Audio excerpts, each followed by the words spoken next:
Mao na siya gaw. Buwan kayo ito? Mao nang disenyo sa kinabuhi gaw nga kompleto. Kay aslom paet hapdo salang. Kay mao man ay kinabuhi sa anak sa Dios. Makasinati ba og kawadon. Kay ang spiritual foods mong spiritual drinks mag-build up sa og spiritual muscles. Mao nay bugat ug bili atubangan sa mga buhing anghel sa langit go. Pareha karon no. Langit namukho kog mga sensilyo go kitong magka wani-wani sa akong kwarto Nariplite? para i-plate. Padong diri. Kay okay ra man ang tato nako kung wala ka mag-imbitar. Kaagwanta pa 100 Domingo. Biyahe ko. Naanad magpuasa. Pero gituduan man ko ni agaw unsay purpose nganong dunay kamot, dunay tiil para dili tama tinago. Para dili kung ma-outbalance ang lawas. Dili diretso kahagba. Antod sa ulo. Kay na may kamot. Kung dili makaya sa kamot, napay tiil. Hindi makaya tiil? Pilok. Pilok ang itukod aron dili mahagba ang di mo dapat ang kilay. Kilay. Oh.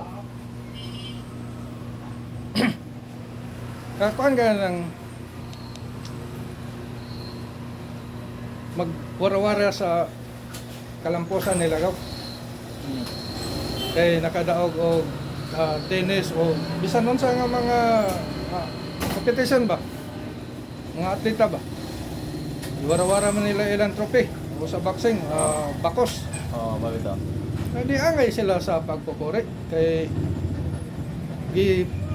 fight man nila o sa wrestling, wara-wara nila ilang bakos o sa mga acrobatic sa Olympic Games, mga medal, gold medal, wara-wara nila.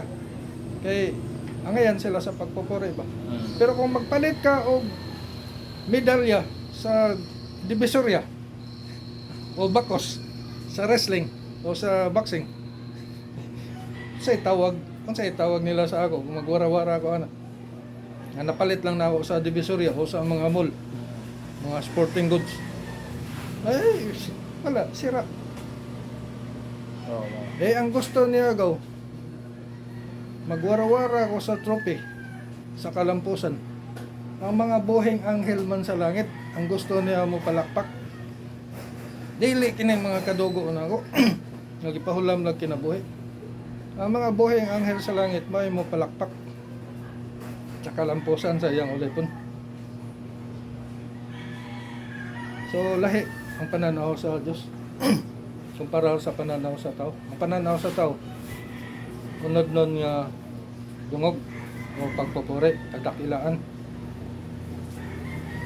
Buti ba sabot, mabora na siya nga termino. Pero kung immortal nga kadakilaan gaw, taas na siya o termino. Mao na giyon na pinakaubos dito ka henerasyon yang hatag kadakilaan. So lahi ang pananaw sa Diyos kaysa pananaw sa tao. Sa kuan David.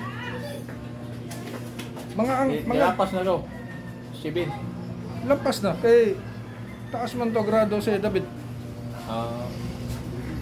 Limang ka ultimo anak sa Diyos iyang gipasidunggan si David. Nga ang anak sa Diyos naa sa imong kaliwatan mutungha. Yeah. Dati na din ang ba? Nya karon kay sa aran man niya gaw nga ang apo sa hari, kambal nga apo sa hari. Mao himuon niyang bunga sa sakripisyo. Sayang ulipon. Nya tahoron man niya gaw, bisag Dios siya tahoron man niya ang sinultian sa mga tagayota nga nagingon der charity begins at home. Buti ba sabot? dito manukad sa inahang nasod sa iyang ulipon ang charity. Pero tibuok kalibutan ang i-govern na nagaw kanang apo sa hari. Tibuok kalibutan. Pero dire manukad. Karon daghang mangyamid gaw. Taas sa akong grado. Daghang mangyamid kay di man na mabasa sa Bible gaw. Oo. Daghang mangyamid. Suplian na sila og gugma.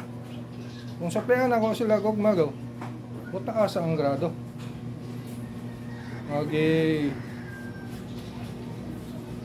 evaluate sa mga buhing anghel sa langit.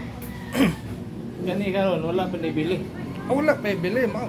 Pareha ko na magtanom gaw. Yam ira. Dugay kapag Oo, mabitaw ginasagat. Bugal-bugalan ang magtanom. Bugal-bugalan na sila gaw. Pero panahon nga mo talikod na ang mawala na ang nagtanom, ang iyang gitanom nagbunga, nabusog ang daghan katawhan. Pangitaon siya. Dili na importante, makita pa. Importante na ang doon ay nakabenepisyo sa bunga sa iyang gipang tanom. Mga na'y pamaagi sa Ginoo. Basta magtanom ka, ayaw yung pamugos nga kahimutan ka. Pero sagod sa mga mga negosyante, di gid ganahan og mga yunani nga istorya. Ay, lahi man ang ilagaw. Kay ang pareha gud sa mga bata.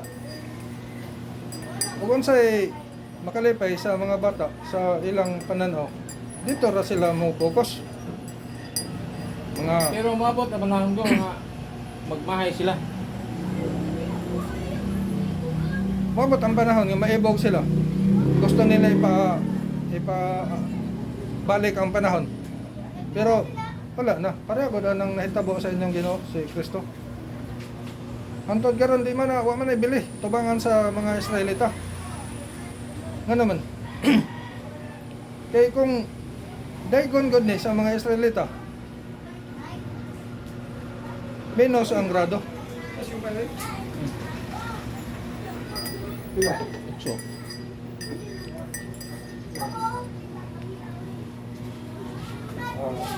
Tulo lang. tulo-tulo. Ilang. Oh. Kaya, ilan mo pag-dialog. Kaya, Tulo ya? Di tayo. Oh, silong.